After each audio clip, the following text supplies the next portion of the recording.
តែនេះដែលស្នេហ៍គេនេះឲ្យដូចខ្ញុំគឺយល់អារម្មណ៍មួយនេះថាវាពិបាកប៉ុនព្រមមិនអាចបងខំគេឲ្យស្រ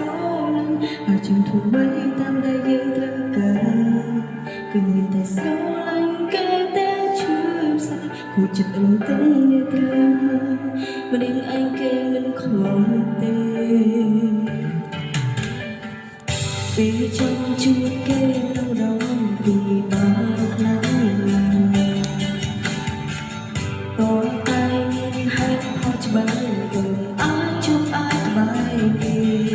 ព្រោះយើងមិនមែនជាមនុស្សស្រីសំខាន់ដែលគេប្រាថ្នាចង់នៅក្បែរនោះទេគេមិនដែលចាំអារម្មណ៍នឹងយើងទេតែបន្តស្រឡាញ់គេ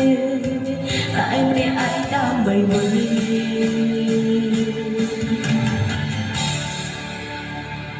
សួរខ្លួនឯងតើហត់តែ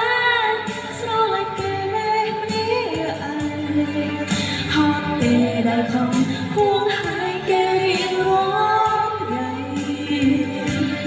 ហត់ទេដែលព្រឹងធ្វើល្អប៉ុន្តែគ្មានណាព្រោះថាមនុស្សស្រីតែនៅក្នុងពេលនោះគេមិនមែនជាយើងទេ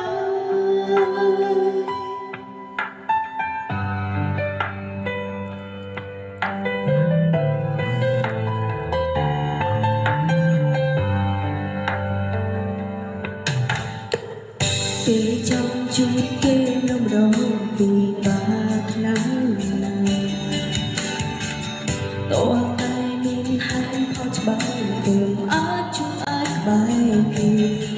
ព្រោះយើងមិនមែនជាមនុស្សស្រីសំខាន់ដែលគេប្រាថ្នាចង់នៅក្បែរនោះទេគេមិនដែលចាំអារម្មណ៍នឹងយើងទេតែបន្តស្រឡាញ់គេតែម្នាក់ឯងដើម្បីវិញ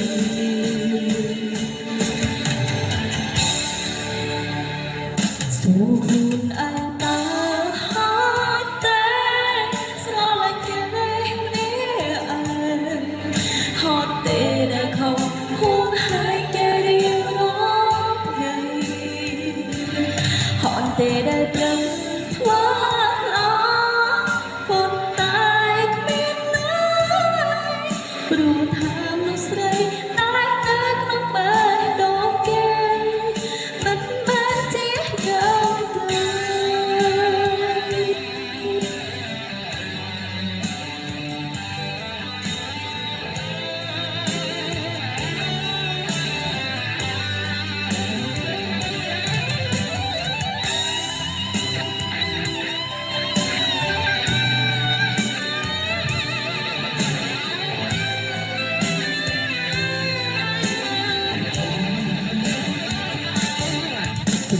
មិនជាមនុស្សស្រីសំខាន់ដែលគេប្រាថ្នាចង់ក្បែរនោះទេ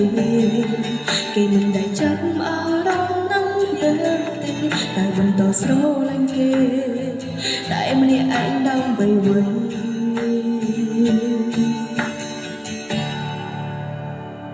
សួរខ្លួនឯងតើ